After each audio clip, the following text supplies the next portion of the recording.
The overall goal of this protocol is to assess the ability of an antibody or serum sample to activate Fc-mediated effector function.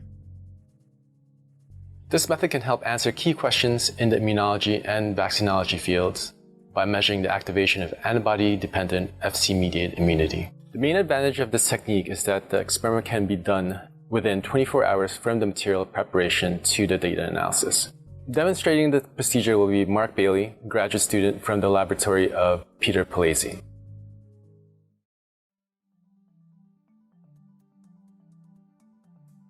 To induce influenza virus hemagglutinin expression via transfection, first, plate human embryonic kidney 293 cells at a 2 × 10⁴ cells per well concentration in a white tissue culture treated 96 well plate.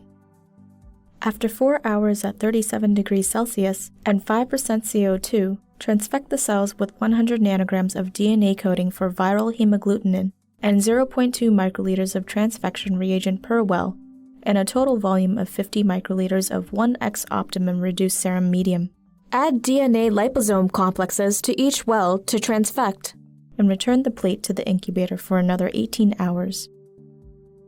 To induce influenza virus hemagglutinin expression via infection, plate A549 cells at a 2 × 10⁴ cells per well concentration in a white tissue culture treated 96 well plate for an at least 18-hour incubation at 37 degrees Celsius and 5% CO2.